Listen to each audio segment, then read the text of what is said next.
inestimable. Toi qui as mis, oh mon Père et mon Dieu, sur nos voies, Seigneur, tes anges pour sécuriser nos pas. Toi qui as mis, oh mon Père et mon Dieu, dans nos demeures, des anges, Seigneur le Tout-Puissant, pour nous arracher de tout mal et de tout danger. Sois béni ce matin, sois élevé ce matin, sois exalté. Toi qui as mis en nous des médecins appelés anticorps, Seigneur, qui défendent, qui protègent et qui restaurent, Seigneur, notre équilibre hormonal, notre équilibre du système nerveux, du système respiratoire. Merci pour ces médecins qui sont enfouis en nous, Seigneur, et qui font un travail remarquable, Seigneur. Oh, sois béni ce matin, sois élevé et sois exalté. Dans le nom de Jésus, nous voulons, Seigneur, t'écouter. Nous voulons disposer notre esprit, notre pensée à toi.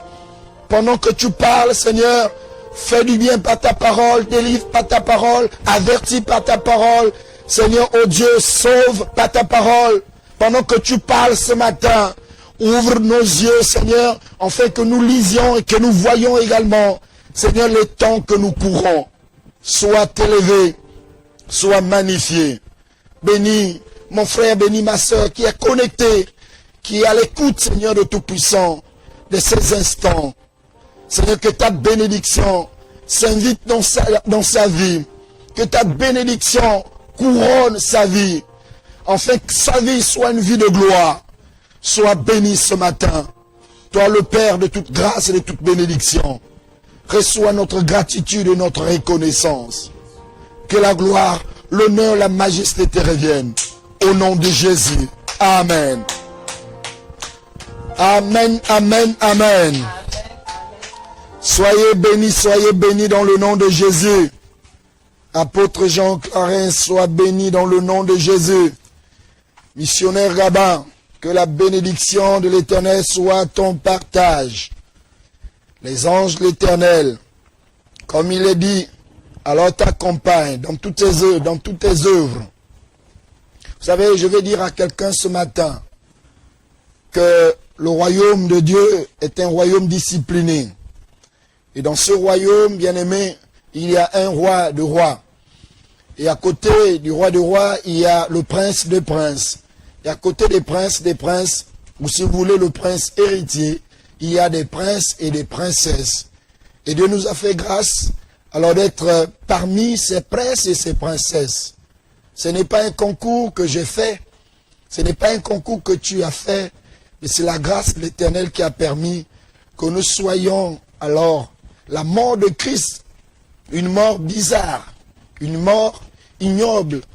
Mais cette mort nous a permis d'aujourd'hui d'être appelés enfants de Dieu et de bénéficier des grâces, n'est-ce pas, du royaume céleste.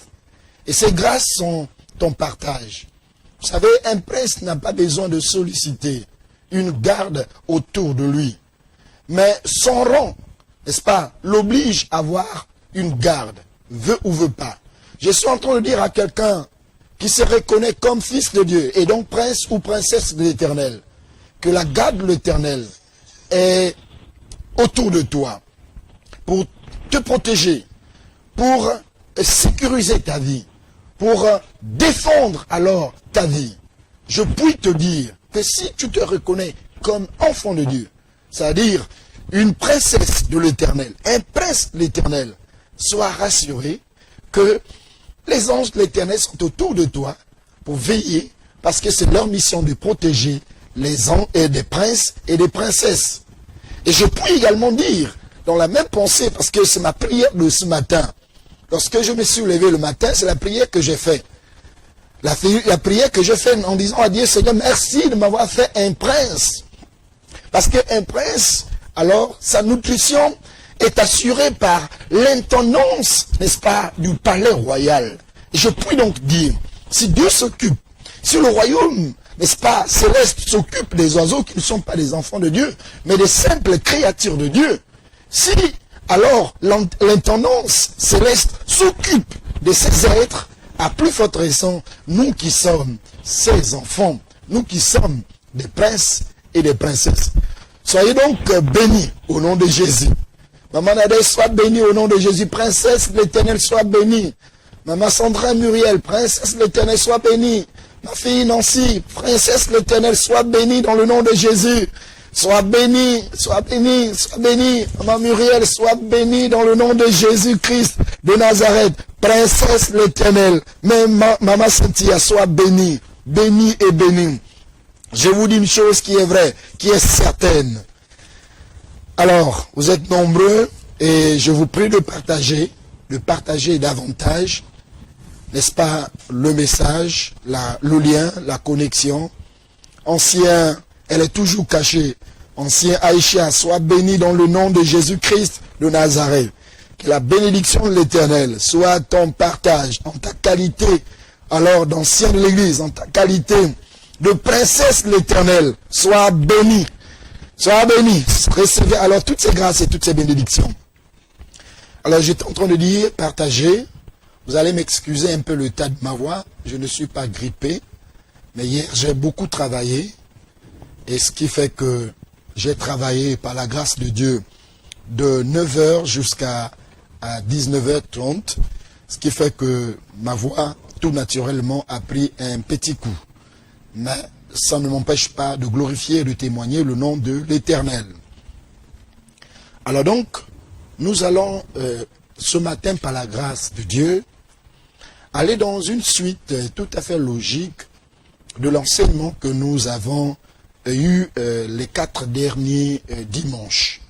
Les 4 derniers dimanches, nous avons eu pour thème l'instauration de l'abomination. Nous avons vu 4 parties de cet enseignement. Et nous avons mis, comme je le disais la fois dernière, un point virgule parce que nous ne pouvons pas mettre un point final à la révélation de Dieu. Alors, donc dans cette logique, nous allons parler parce que dans l'instauration de l'abomination, nous avons appris qu'il est en train de préparer la venue, l'installation, l'établissement, alors d'un homme appelé ici l'homme de l'iniquité ou l'homme impie. Donc le thème de ce matin, c'est l'homme impie. L'homme impie. Vous avez déjà entendu parler de l'homme impie, de l'homme du péché, de l'homme de l'iniquité. Nous allons donc, par la grâce de Dieu, introduire, parce que c'est aussi un enseignement qui pourra nous prendre 4 à 5 semaines, par la grâce de Dieu. Mais, aujourd'hui, en ce qui concerne, nous allons aborder la première partie et que nous allons intituler son origine, l'origine de l'homme impie. Bien-aimés dans le Seigneur, les temps sont difficiles et nous ne cesserons de vous avertir afin de racheter le temps, tel qu'il est dit dans l'évangile de Marc. Racheter le temps, car les choses, les heures sont difficiles. Racheter le temps. Nous devons racheter le temps. Les moments sont difficiles. Les indicateurs sont au rouge. En tant que pédagogue, en tant qu'enseignant de la parole de Dieu, la répétition est une règle. Les signaux sont au rouge. Et donc nous avons la responsabilité en tant qu'enseignants de la prédication et de la parole du Seigneur d'insister sur ces mots. Parce que ce n'est pas une blague, ce n'est pas une farce. C'est une réalité et c'est une vérité surtout. L'homme impie. Un impie, c'est un blasphémateur. Un impie, c'est quelqu'un qui est révolté contre ce qui est vrai et ce qui est juste. Donc, lorsque nous disons l'homme impie, nous voyons tout simplement ici, celui qui est à la tête de la rébellion face à la parole du Seigneur. Il y a un meneur qui conduit les nations à se révolter contre les principes de Dieu. Il y a un meneur, un chef de gang, qui est à la tête, malheureusement, des nations, pour pousser les hommes et les femmes à se révolter contre le Créateur. Qu'a-t-il fait pour que les hommes se révoltent contre celui qui leur donne gracieusement la vie et tout ce qu'elle comporte? Qu'est-ce que le Créateur a fait aux humains pour que nous nous rébellons contre lui. Qu'est-ce que en réalité Dieu a fait à nous les hommes pour que nous soyons contre Dieu? Pour que nous pensions que ce qu'il fait est inhumain pour nous, ce qu'il fait est illogique, ce qu'il fait est cruel, et que nous avons l'obligation de se révolter parce que, apparemment, la révolte ou la révolution est un droit d'expression pour dire qu'on n'est pas d'accord. Qu'est-ce que, en réalité, Dieu fait aux humains chaque jour pour que les humains se mettent ensemble à se révolter, à se rébeller contre les principes de Dieu? Dieu a-t-il fait du mal en disant à l'homme, ne vole pas? Pensez-vous que c'est un mal pour que nous nous rébellons contre Dieu? Est-ce que c'est un mal pour Dieu de dire à l'homme, ne tue pas ton prochain? Est-ce que c'est un mal pour Dieu de dire à l'homme, tu ne coucheras pas avec un homme comme on couche avec une femme? Est-ce que c'est un mal que Dieu dit à l'homme de ne pas s'inviter à d'autres dieux étrangers parce que ce sont des dieux menteurs, des dieux tueurs?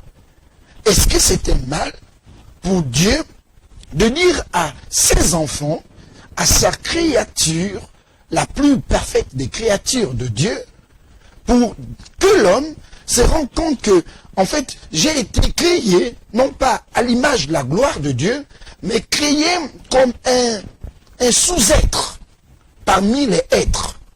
Non, bien-aimés dans le Seigneur. Le bon sens nous montre que nous n'avons aucune raison de se rébeller, de se révolter contre le Créateur. Malheureusement, nous voyons au quotidien, n'est-ce pas, les hommes et les femmes qui critiquent Dieu, qui blasphèment l'ordre établi par Dieu, qui blasphèment le Saint-Esprit de Dieu, qui se moquent de Dieu, de ce que Dieu a mis en place, de ce que Dieu veut que nous fassions pour, non pas son bien, parce que Dieu vit dans l'aisance, Dieu vit dans le paradis, Dieu vit, n'est-ce pas, dans l'abondance, Dieu vit dans tout ce que nous estimons être bon et grand. Dieu n'a pas besoin. Ce n'est pas ton adoration qui fera de Dieu grand. Ce n'est pas, n'est-ce pas, ma prière qui fera de Dieu grand. Non, Dieu est grand, il est grand, pas à cause d'un homme, mais par lui-même il est grand. Bien-aimé dans le Seigneur. Aujourd'hui donc, nous allons avoir un aspect, je vais dire, introductif de l'homme impie, de l'homme de l'iniquité ou l'homme du péché. Parlons de son origine. Il est important, bien-aimé dans le Seigneur.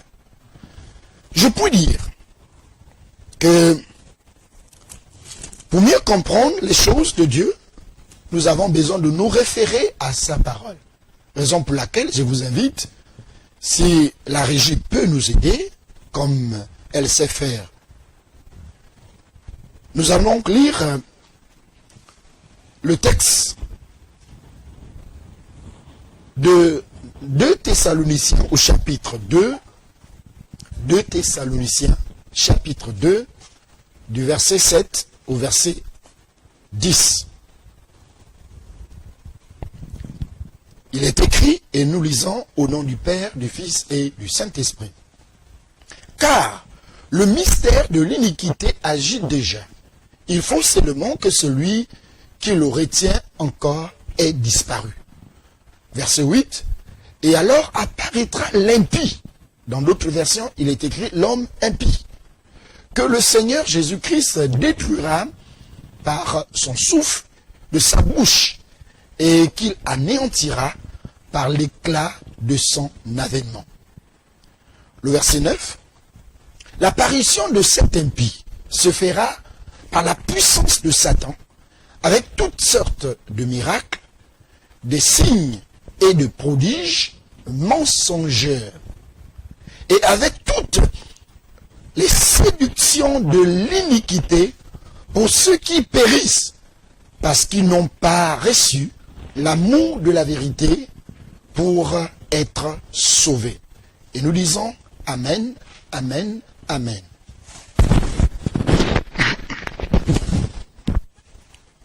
l'homme impie. J'aime ces textes. Car le mystère de l'iniquité,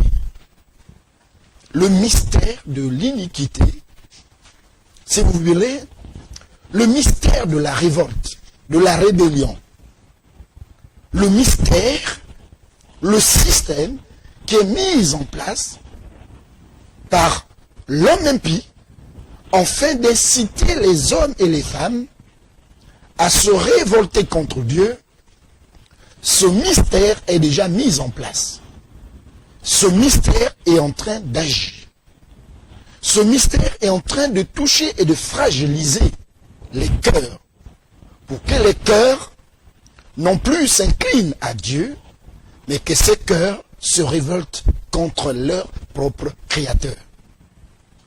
Ce mystère est en train d'agir. Il est vrai qu'il est retenu par une chose. Il est vrai qu'il est retenu. Excusez-moi. C'est vrai qu'il est retenu par une chose. Il est retenu par la prière des saints. Il est retenu par l'épouse de Christ, qui n'est autre que l'Église. Ce mystère est retenu par donc l'Église qui est l'épouse de Jésus-Christ. Lorsque l'épouse de Jésus-Christ va disparaître, c'est-à-dire va connaître ce que nous appelons ici l'avènement du Seigneur ou l'enlèvement, eh bien, le fin ne sera plus là et de façon visible, cet homme impie va se faire connaître à tous les hommes qui, malheureusement, n'auront pas suivi les enseignements actuels. Les enseignements actuels. Si tu n'as pas suivi les enseignements actuels et que tu n'as pas gardé ces paroles ou ces messages, lorsque l'Église sera enlevée, l'Église va emporter ceux qui ont reçu les enseignements actuels et qui ont gardé ces enseignements dans leur cœur afin de pousser l'homme non pas à la révolte, mais à l'obéissance des principes et des normes que Dieu a mis en place. Lorsque l'Église est enlevée, l'Église est une personne morale, et dans cette personne morale se trouvent des entités ou des personnes physiques que nous sommes. Et donc lorsque l'Église sera enlevée, c'est donc les hommes et les femmes qui ont reçu Jésus-Christ véritablement dans leur vie comme Seigneur et Sauveur, qui seront emportés avec elle. Pourquoi? Parce que Paul dit dans le livre, dans la lettre toujours des Thessaloniciens, que Dieu n'a pas destiné ses enfants à la colère, mais Dieu a destiné ses enfants à la vie, au salut, à la vie éternelle. C'est la raison pour laquelle, lorsque vous adorez le Seigneur, lorsque vous cherchez le Seigneur, lorsque vous voulez marcher avec Dieu, ne vous intéressez pas à Dieu pour dire à Dieu, donne-moi de l'argent ou donne-moi de la femme. De toute façon, si tu veux une femme, tu en auras. C'est ta paresse, c'est ton raisonnement qui t'empêche d'avoir un enfant, ou plutôt une femme. Ce n'est pas Dieu. Donc ne cherchons pas Dieu pour dire, Seigneur, donne-moi une femme. Seigneur, donne-moi un homme. De toute façon, tu es belle. Tu es belle, il suffit seulement de vivre la parole de Dieu et tu verras qu'effectivement, tu auras un homme. Tu n'as pas besoin de supplier Dieu pour, n'est-ce pas, avoir un homme ou une femme. Comment passer toute ta vie à supplier Dieu pour avoir l'or, pour avoir de l'argent, pour avoir une femme, pour avoir un homme? Alors que ce sont des choses tout naturellement que Dieu a mises en place pour être au service de l'homme, pour être au bénéfice de l'homme, pour accompagner la vie de l'homme. Ne perds pas le temps d'écouter la parole de Dieu, tout simplement parce que l'homme de Dieu va dire, reçois l'argent. Non. Dépense beaucoup plus du temps et d'énergie à écouter la parole de Dieu qui va t'entraîner, qui va pousser ton cœur à une révolution, pas contre Dieu, mais à une révolution contre le mal, à une révolution contre le péché, à une révolution contre alors l'injustice. Et c'est cela, bien-aimé dans le Seigneur, que tu seras compté parmi ces hommes et ces femmes qui seront enlevés dans l'entité appelée Église. Lorsque l'Église est enlevée, les sujets de Dieu ne sont plus sur la terre. Et donc Dieu peut manifester désormais sa colère. Parce que la colère de Dieu est retenue à cause de ses enfants qui sont encore sur la terre. À cause de ceux-là qu'il veut encore racheter.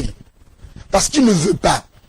La Bible nous dit que Dieu a tant aimé le monde qu'il a donné son Fils unique, afin que quiconque croit en lui ne périt point, mais qu'il ait la vie éternelle.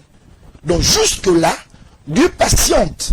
Dieu use un peu de la patience parce qu'il y a encore suffisamment ses enfants, ses fils et ses filles sur la terre et qui empêchent effectivement Dieu d'agir dans toute sa colère et dans toute sa rigueur. Il n'y a pas une entité qui dépasse Dieu en rigueur. Dieu est très rigoureux. Dieu est très juste. Bien-aimé dans le Seigneur. L'homme impie, quelle est son origine? D'abord, c'est qui? Nous l'avons dit que c'est un blasphémateur. Il blasphème les principes de Dieu, la loi de Dieu. La semaine dernière, nous avons dit que Satan ne peut pas régner sur la terre avec les principes de Dieu, avec les lois de Dieu, d'où sa nécessité, alors, d'enlever tout ce qui est principe de Dieu pour imposer ses lois et ces codes démoniaques et sataniques.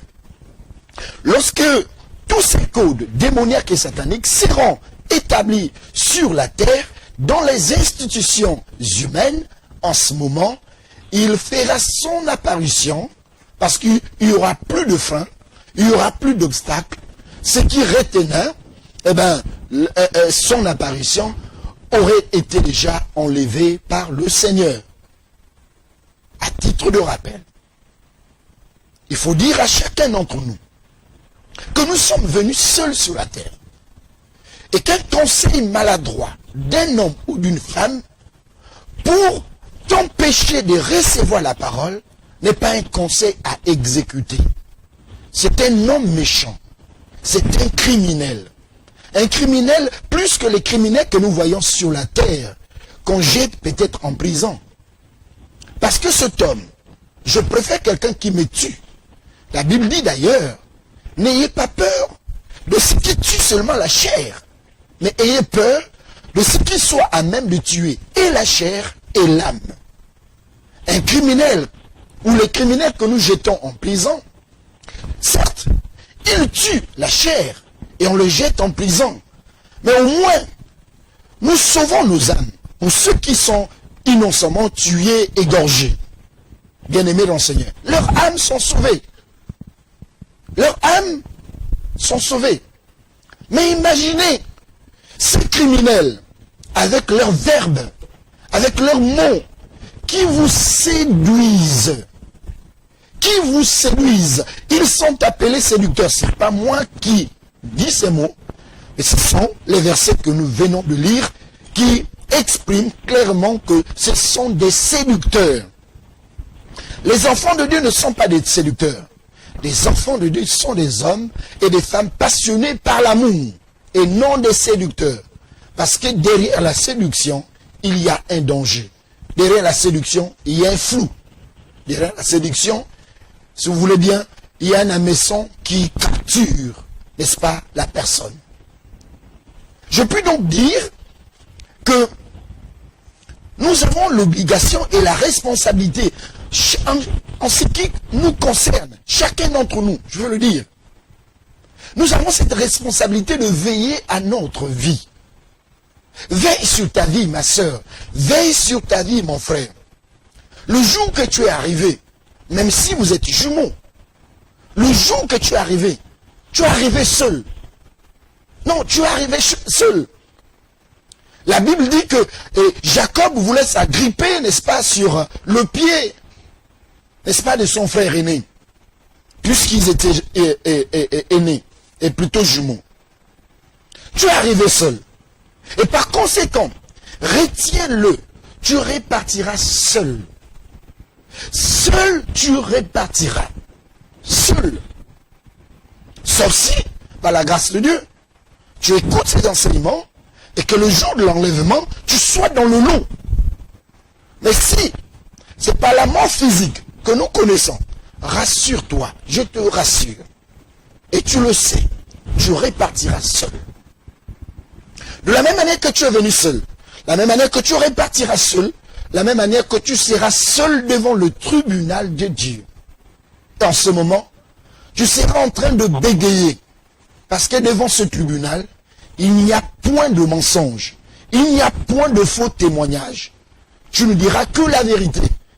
Et d'ailleurs, ta conscience, c'est-à-dire la puce que Dieu a mis en l'homme, que l'ennemi n'arrive pas à détruire, qu'on appelle la conscience, eh bien c'est cette conscience-là, cette puce-là, c'est ce disque dur-là, c'est cette mémoire-là qu'on mettra, n'est-ce pas, dans l'essence divine, où toi-même tu vas voir que tu vas révéler la vérité et il n'y aura rien à cacher. Et ta propre vérité, en ce moment, va te condamner. L'homme impie, revenons, c'est donc un usurpateur, un révolutionnaire du mal, dans le mal. C'est le maître de ce monde, l'homme impie. C'est l'homme du péché. Écoutez bien, c'est l'homme du péché. L'homme impie ou l'homme du péché. La Bible déclare. L'homme impie, bien-aimé dans le Seigneur, c'est le maître donc de ce monde. Le dominant qui entraîne les insensés à une vie de débauche, à une vie d'inconscience. C'est-à-dire une vie qui ne sait même pas que demain va exister. Et quel est le compte rendu que j'aurai devant Dieu demain? Des personnes qui ne vivent que d'actualité. C'est-à-dire qu'ils n'ont rien à voir avec le lendemain. Bien-aimé dans le Seigneur. L'homme de l'iniquité, c'est lui la tête du dragon que l'Apocalypse nous parle. Nous aurons la grâce, durant tout ce temps, de découvrir un peu tout ce que je suis en train de dire. C'est le méchant. C'est lui le séducteur. L'homme de l'iniquité. Le serpent ancien. C'est l'homme du péché. C'est le futur empereur mondial. C'est le futur, écoutez bien, la personne qui va porter sur lui tout ce qui est diadème démoniaque et satanique et qui va se présenter devant les humains pour dire que c'est lui le chef mondial. C'est lui, l'homme impie, l'homme du péché, le serpent ancien. Regardons ensemble. Que dit, nous sommes dans son origine. Que dit la parole du Seigneur? Jésus l'avait déjà annoncé. Et nous lisons donc Jean chapitre 5. Jean chapitre 5. Et nous allons lire le verset 43. Jean chapitre 5. Le verset 43. Il est écrit,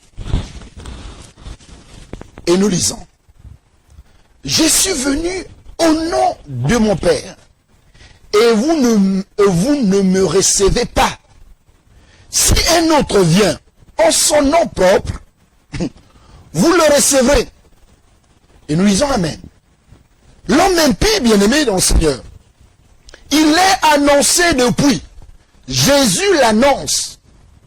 Jésus dit aux disciples, Jésus dit aux pharisiens, Jésus dit aux juifs, je viens au nom du Père, c'est-à-dire du Créateur. Vous avez du mal à me recevoir. Vous avez du mal à me croire. Mais il y a un séducteur, il y a un révolutionnaire qui arrive à son propre nom. Malheureusement, vous allez le recevoir. Moi qui viens au nom de votre Père, moi qui viens au nom de votre Créateur, moi qui viens au nom de Dieu, vous ne m'avez pas reçu. Mais il y a un qui arrive. Il s'appelle l'homme de l'iniquité. Il s'appelle le serpent ancien. Il s'appelle l'homme du péché. Il arrive, et vous allez voir comment vous allez le recevoir. Bien aimé, ces choses-là sont réelles.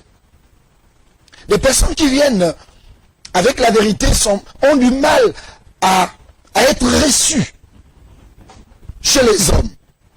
Viens avec une valise, un sac de mensonges.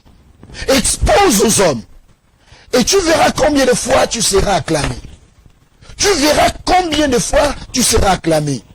Oh là, sur Facebook, si je disais du mensonge, combien de likes? Combien alors des acclamations? Combien de amen je devais avoir? Combien? Mais comme on vient au nom de la vérité, on a du mal à voir même 4, 5 connectés. On a du mal. Parce que les hommes ne préfèrent pas la vérité. Les hommes préfèrent le mensonge en lieu et place de la vérité. Et l'homme impie, pour ses origines, depuis, n'est-ce pas, sa révolte dans le ciel. Et il arrive, et il est déjà là. Il a déjà ses lieutenants sur la terre des humains. Il a déjà ses combattants qui pêchent, qui annoncent, n'est-ce pas, des messages idéologiques, politiques, des messages qui n'ont rien à voir avec ton lendemain. Je n'ai jamais vu un discours politique sauver un homme. Non, de la mort. Je n'ai jamais vu un discours idéologique sauver l'âme de quelqu'un. Je n'ai jamais vu. Sauf si quelqu'un me dit le contraire. Vous pouvez m'aider chaque fois. Parce que la connaissance n'est pas une science, n'est-ce pas, que nous maîtrisons. Non. Vous pouvez m'aider, certainement. Je n'ai pas vu, depuis que je suis, un discours idéologique sauver l'âme de quelqu'un. Un discours politique sauver l'âme de quelqu'un. Mais mettez un homme politique pour faire sa campagne, n'est-ce pas, pour être élu. Et mettez de l'autre côté un homme religieux pour annoncer le message du salut. Vous allez voir, distancer peut-être les deux, d'1 kilomètre ou de 500 mètres. Vous allez voir. D'ailleurs, j'ai déjà fait ce genre de campagnes d'évangélisation. Je vais à la plage, j'annonce Jésus-Christ. Et je ne sais pas, une brasserie ou encore une compagnie de boissons fait sa campagne pour dire, bon, venez détruire vos corps. Vous allez voir vous-même que tout le monde va aller dans cette campagne pour dire, venez détruire vos corps avec telle boisson. Venez embobiner, venez détruire vos poumons avec telle boisson. Les gens vont y aller là-bas. Ils ne viendront pas chez toi parce que tu en as dit Jésus sauve, Jésus guérit. Ils ne viendront pas parce que tu es en train de dire laisse le mensonge. Ils ne viendront pas parce que tu es en train de dire laisse, n'est-ce pas, l'adultère. Parce que tu es en train de dire laisse alors le mensonge, laisse la mauvaise vie. Et c'est ça, bien-aimé, que Jésus dit.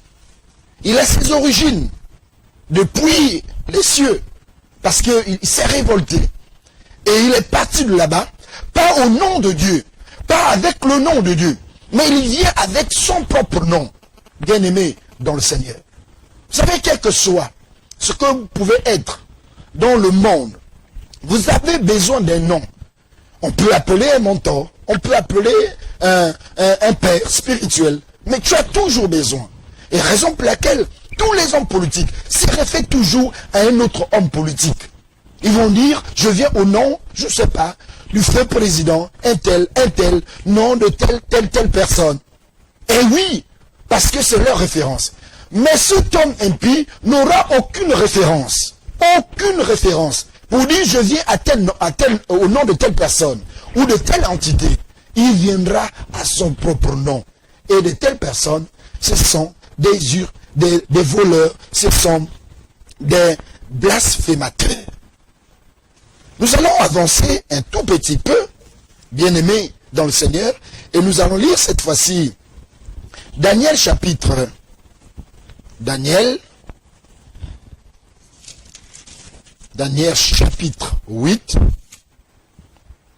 Daniel chapitre 8. Nous lisons du verset 23 au verset 25. Daniel 8, 23 à 25. Il est écrit, à la fin de leur domination, lorsque les pécheurs seront consumés, il s'élèvera un roi. Il s'élèvera un roi impudent et artificieux. Sa puissance s'accroîtra, mais non par sa propre force. Il fera d'incroyables ravages. Il réussira dans ses entreprises. Il détruira les puissants et les peuples saints. Verset 25. À cause de sa postérité, de sa prospérité et du succès de ses ruses, il aura de l'arrogance dans le cœur. Il fera périr beaucoup d'hommes qui vivaient paisiblement et il s'élèvera contre les chefs des chefs, mais il sera brisé sans l'effort d'aucune main. Ne nous disons Amen. Oh là là, ces origines. Bien-aimés, la révolte contre Dieu est son objectif. La révolte contre Dieu est son objectif. Et tous ceux qui se révoltent contre lui aujourd'hui sont alors exterminés. Il veut les exterminer parce que il y a un amen, amen. Il y a un pasteur Alain Roger qui parle mal de lui. Et lorsqu'on parle mal de lui, alors il n'est pas du tout d'accord. Il fait de toi son ennemi après Dieu. Parce que son premier ennemi, c'est Dieu.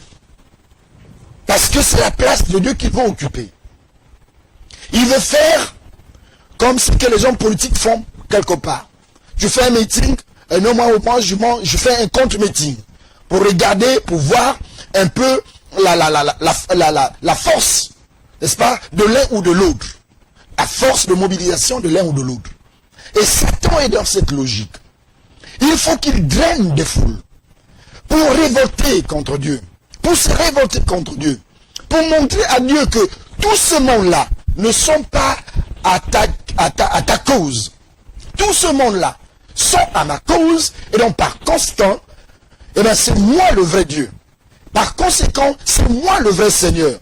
Par conséquent, c'est moi qui mérite l'adoration. C'est dans cette logique que Satan travaille tous les jours. Et donc la Bible, l'apôtre, et plutôt le prophète Daniel nous annonce ici comment depuis, n'est-ce pas, la nuit des temps, qu'il travaille pour révolter contre Dieu, pour la révolte contre Dieu.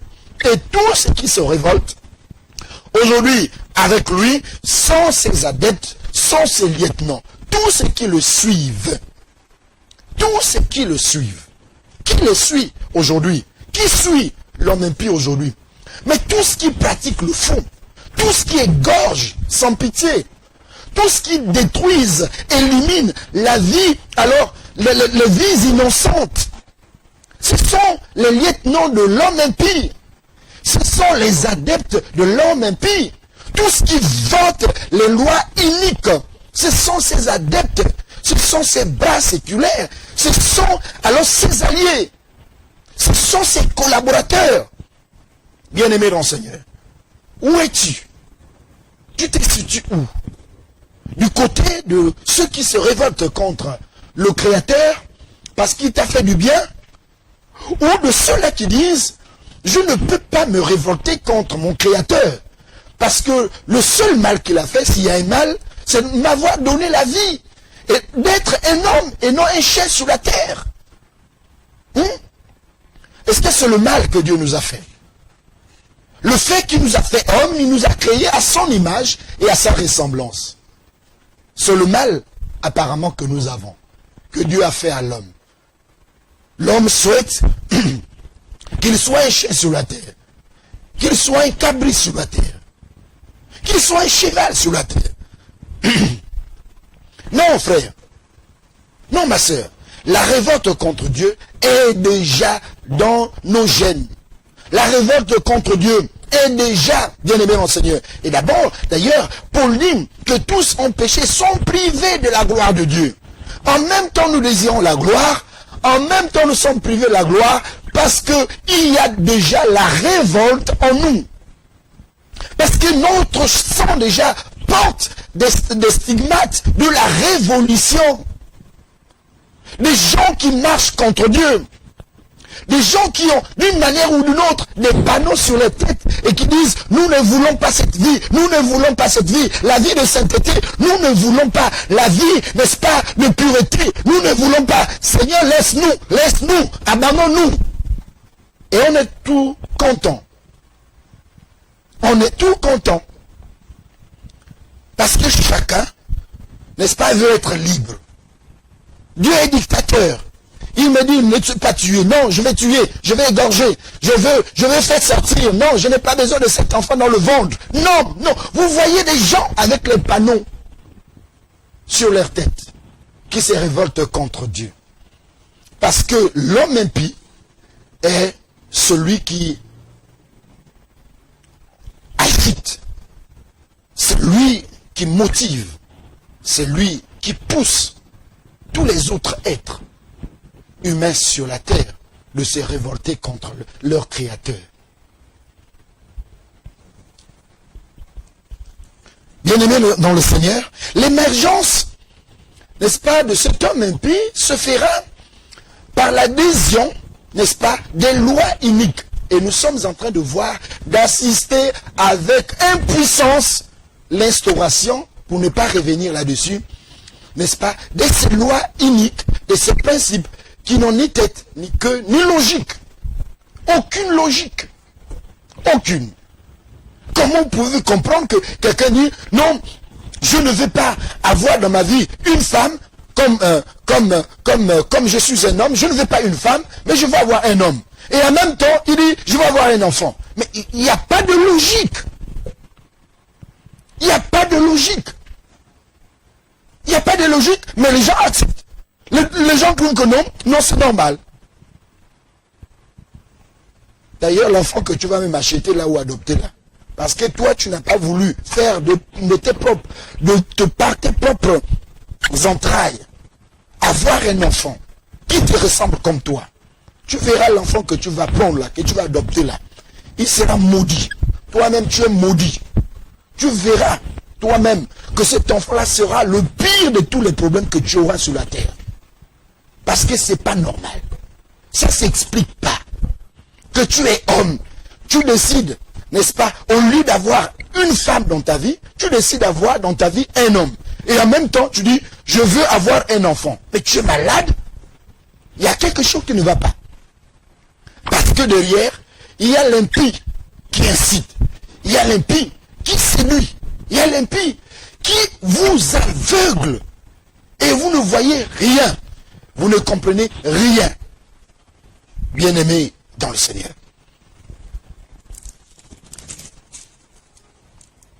Passons à un autre verset avant de terminer. Job.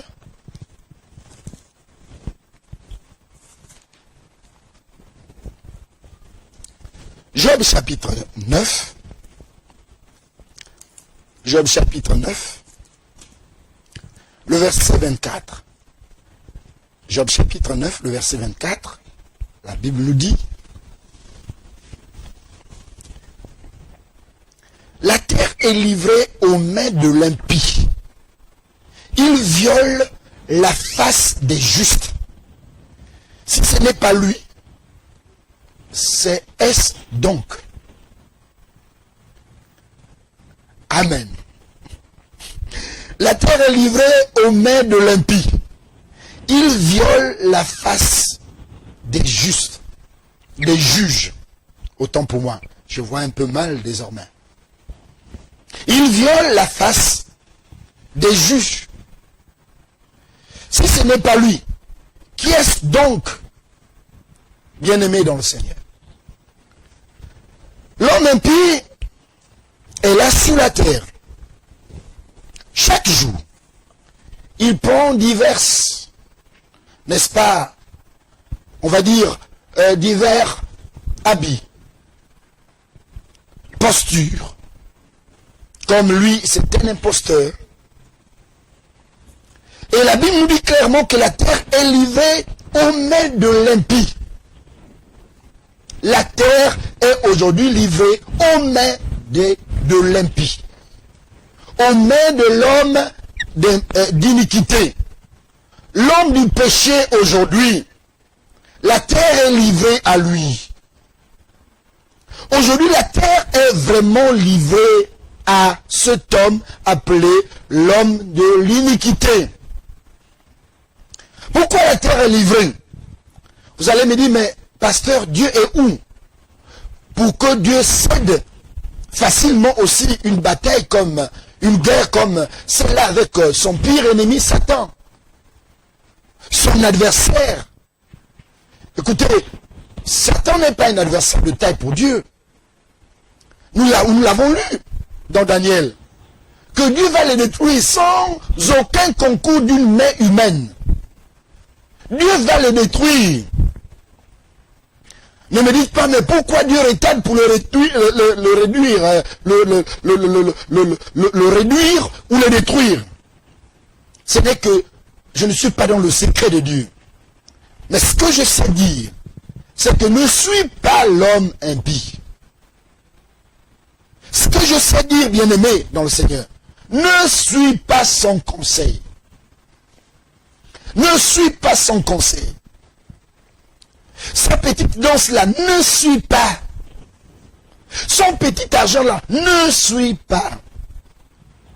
Sa séduction-là, ne suis pas. La terre est livrée, certes. Et Satan vous trompe. Il continue à vous tromper. Dès bientôt, vous allez le voir de par vos propres yeux. Aujourd'hui, il est masqué.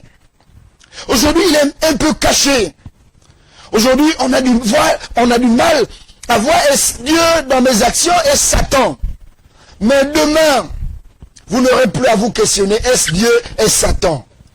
Parce qu'il sera investi. Il sera investi et il régnera. En ce moment, bien-aimé dans le Seigneur, toute la terre sera à sa merci. Durant un temps, déclare la Bible, 7 années de tribulation, il va régner à sa manière. Il va imposer davantage la dictature. Si aujourd'hui sur la terre, les hommes vivent libres, que tu aimes Dieu, tu n'aimes pas Dieu, tant pis pour toi. Mais lorsque cet imposteur, appelé l'homme de l'iniquité, lorsqu'il sera établi, investi, intronisé, il n'y aura pas de volonté. Il n'y aura que sa volonté. Il n'y aura pas la possibilité de ne pas faire ce qu'il ne veut pas. Aujourd'hui, si nous faisons ce que nous voulons, ce que nous ne voulons pas, parce que nous sommes libres et parce que Dieu nous aime. Vous avez déjà vécu dans des pays où on parle de la dictature. Les pays où on parle de la dictature, c'est que vous ne faites pas la volonté de quelqu'un d'autre. Vous ne faites pas votre propre volonté. Vous ne faites que la volonté de celui qui est votre chef. C'est cela la dictature, bien-aimé dans le Seigneur. Nous avons la grâce. Même si quelque part, en Afrique, on parle de la dictature, mais on a quand même un peu la grâce de parler, d'agir, même en secret, n'est-ce pas, contre celui qui est à la tête. Mais ces jours, tu n'auras pas de lieu pour te cacher à faire la contre-volonté de celui qu'on appelle l'homme impie, l'homme de l'iniquité, l'homme du péché, le serpent ancien. Tu n'auras aucun endroit pour te réfugier. Tu n'auras aucun pays qui peut t'accueillir pour dire, bon, c'est un exilé. Non, bien-aimé dans le Seigneur. Je puis vous dire qu'il n'y a pas un dictateur au monde qui dépasse l'homme impie. Vous n'aurez qu'à faire sa volonté. Raison pour laquelle il est dit que celui qui n'aura pas la marque, n'est-ce pas, de la bête, sur le front, ne pourra rien faire. C'est la vraie dictature, la pure dictature que les hommes n'ont jamais vécue. Même une petite marche, si on te refuse, tu commences à crier que non. Une marche que toi, que tu devais peut-être mourir par la balle. Tu commences à crier que c'est la dictature, c'est la dictature. Mais il n'y a pas encore la dictature sur la terre. Ce sont que des signes de la dictature, de la vraie dictature qui arrive avec l'homme impie. Il n'y a pas encore la dictature, je vous dis ce qui est vrai sur la terre. Quand la dictature sera venue, eh bien, il te faut une marque. Pour faire tout ce que tu as fait, il faut cette marque. Si tu n'as pas la marque, aujourd'hui on nous dit, va faire le test. Non, ça, Covid, non, c'est pas pour moi. D'accord, tu es libre. Eh bien, la Constitution te garantit cette liberté. Fais comme tu veux. On ne peut pas te forcer. Tu peux même mourir. Tant pis pour toi. Mais ce jour, lorsque l'imposteur, l'homme de l'iniquité sera là, il n'y aura plus possibilité de faire ce que tu veux, de penser ce que tu penses, d'agir comme tu veux agir. Non, tu n'auras pas cette possibilité. Tu ne feras que la volonté démoniaque de l'imposteur. Tu ne feras que, alors tu ne feras que ce que l'imposteur veut qu'on fasse pour lui. Pas pour quelqu'un d'autre, même pas pour toi-même. Non, bien-aimé dans le Seigneur. Je suis en train de dire à chacun d'entre nous de revenir, de faire un demi-tour.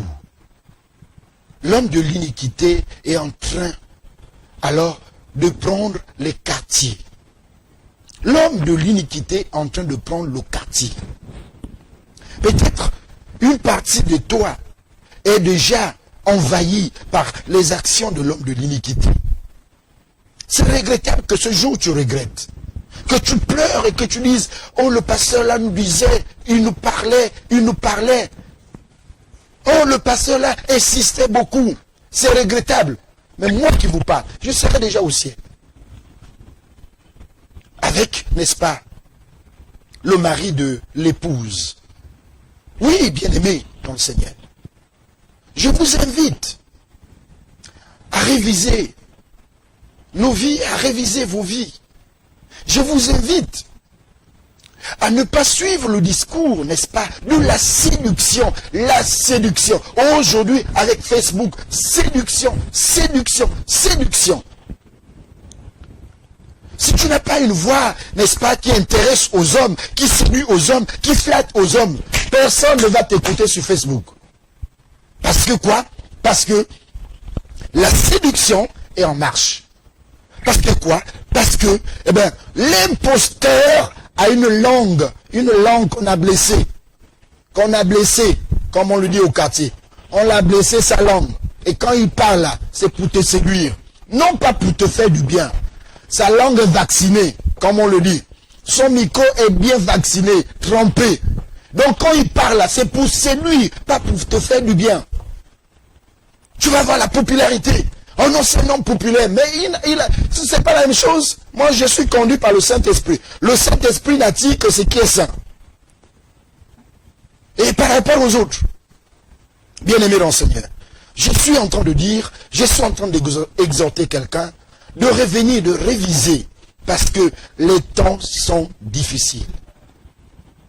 L'imposteur est en train de gagner, est en train de prendre du terrain, et il va gagner les cœurs des hommes et des femmes par la ruse, rien que par le mensonge, rien que par la séduction, rien que par des méthodes que Dieu n'utilise pas pour interpeller, pour attirer ses enfants.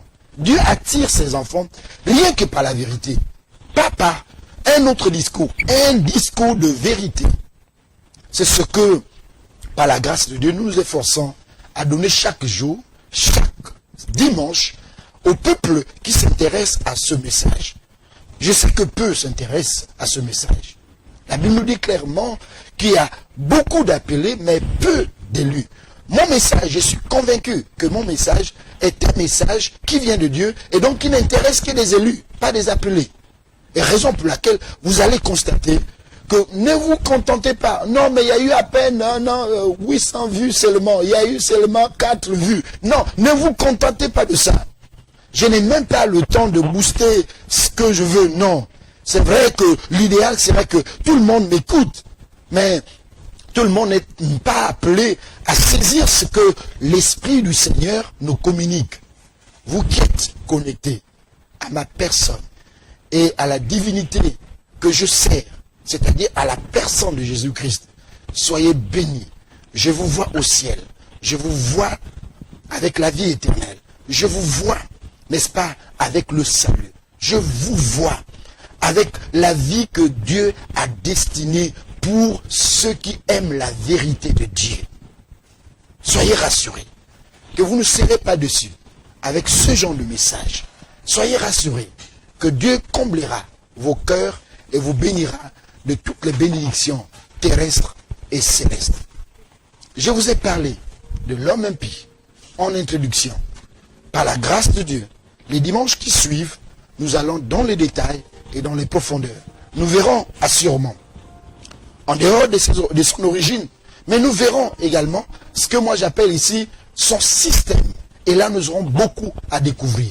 Et nous allons découvrir également, à côté de son système, ces méthodes, n'est-ce pas, qui sont quelque part déjà visibles, mais ignorées par la plupart d'entre nous.